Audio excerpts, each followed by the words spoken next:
Hi, everybody. This is Scott Leckie from Democracy Tomorrow. As we're in the 80th year since the founding of the United Nations and the beginning of the post-World War II era, we're exploring all sorts of issues across the world which essentially remain unresolved politically. There's the case of the Kurds, of course, which a group of people that are spread across 6 different countries. Their situation is essentially unresolved. As we all know, the Palestinian situation is unresolved. The situation in Western Sahara remains unresolved. And there's a whole range of other unresolved political and border issues across the world. And as you may have noticed during the last week or two, there's been the latest round of fighting between India and Pakistan over the disputed territory of Kashmir, which is also one of those unresolved cases, way in the northern part of India, the eastern part of Pakistan, and also China has claims to the territory of Jammu and Kashmir, as it's formally called, I believe. So, we're really trying to use this channel as a tool or a vehicle to help resolve unresolved problems by applying different approaches and different ways of looking at things. And one of those is, of course, our perpetual idea of world citizenship, a situation where all of us shared world citizenship. So we don't know the answers. We don't have a blueprint for solving every single problem in the world, not at all. But we are saying maybe in some of these unresolved cases, like Kashmir, like Palestine, like Western Sahara, and so many others, maybe some new way of looking at shared citizenship might provide a way forward whereby everybody involved in the conflict concern could finally bring the conflict to an end in a way that satisfied everybody, in particular the local population. And in that regard, so often when we talk about unresolved political situations, could be even Tibet, could be Myanmar, could be a whole range of other places, Sudan, you rarely actually get to hear from people who actually lived most of their life there or who were brought up there or who were born there.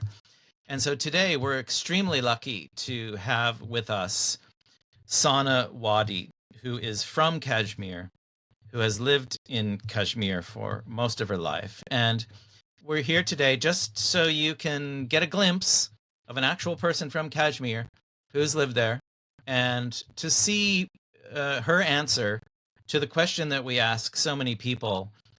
Just describe to us uh, in as much detail as you want, one of the most beautiful moments in your life when you were living in Kashmir and something that sticks with you to this day that you'd like to share with viewers.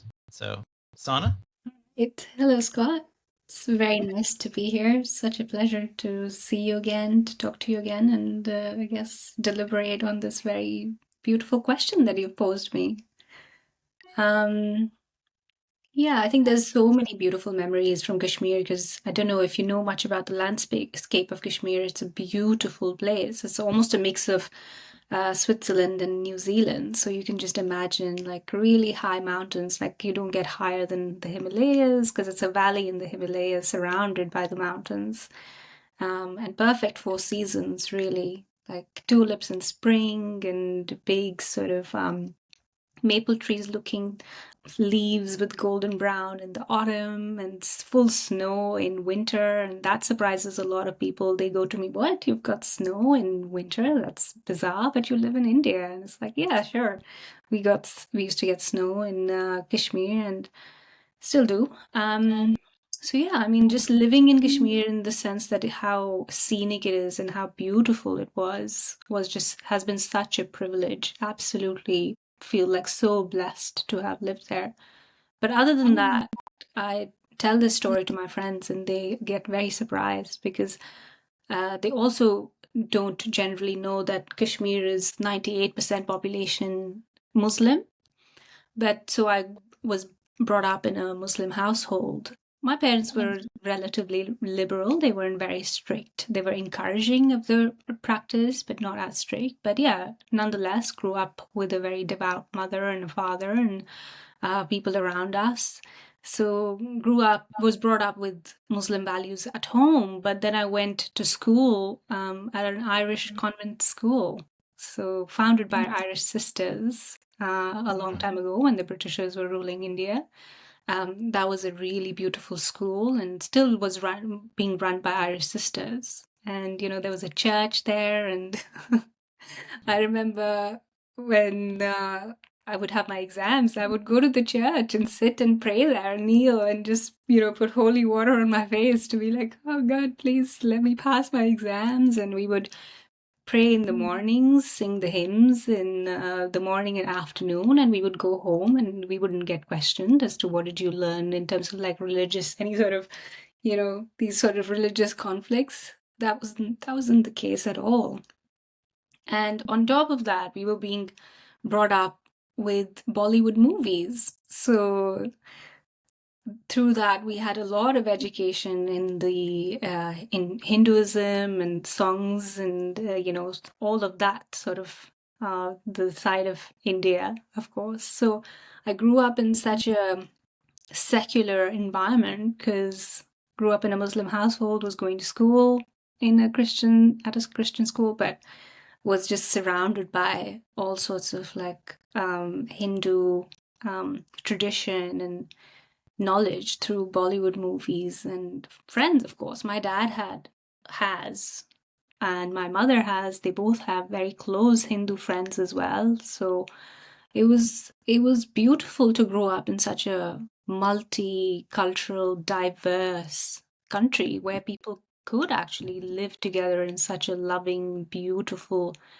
way, which never seemed to be an issue for any of us living there locally. And, I moved to Pune when I was 18 and I was living with Maharashtrians there and the local people there. And I found some of my closest friends, two of my best friends now, they're Hindu and have different traditions that I would go and participate with them as well. So even though I was like brought up in a Muslim household and there was no restrictions of sort of showing love to people from other religions or being part of their lives in a deep and meaningful way.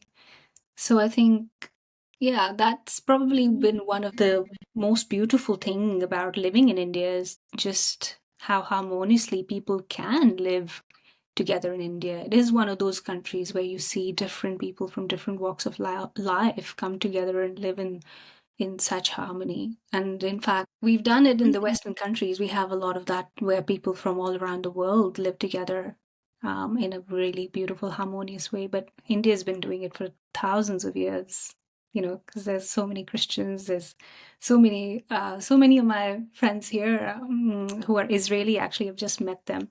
They go to India and spend a lot of time there as well. So there's just people from all around the world. And it's just such a beautiful aspect of being in India that people have that kind of tolerance towards each other.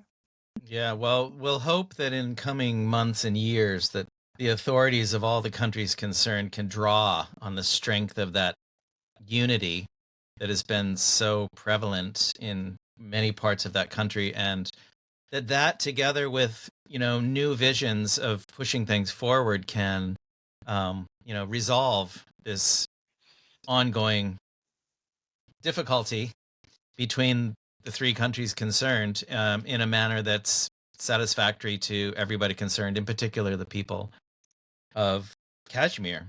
So, any last words today, Sana, before we go off? I think everybody in Kashmir just wants to live a respectful life with a sense of autonomy and a sense of sovereignty.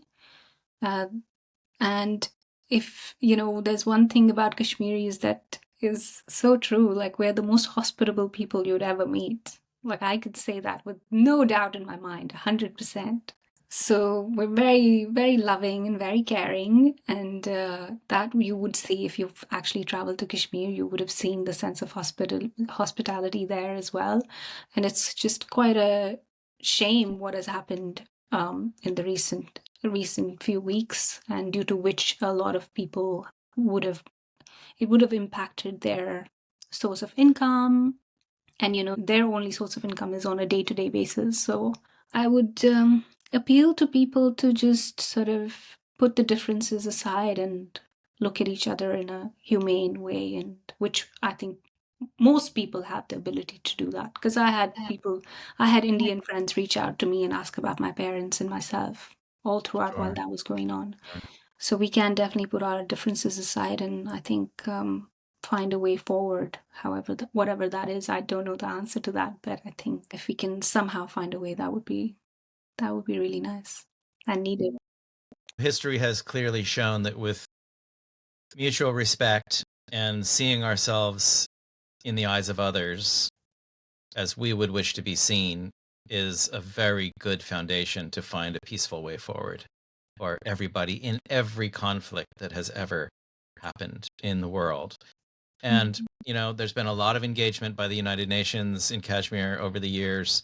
There's been a lot of attempts to find positive and forward looking ways to create a more stable and permanent arrangement, but they haven't been found or applied yet. So hopefully the coming months will find that in a way that is truly consistent with everything that the local people wish to see, and that those memories that you have outlined briefly here can come true again for everybody in Kashmir. So thank you very much, Sana. It's been great talking to you. Thanks, Scott. And we will be back tomorrow with the next episode of Democracy Tomorrow. Please subscribe and like, and thank you for watching.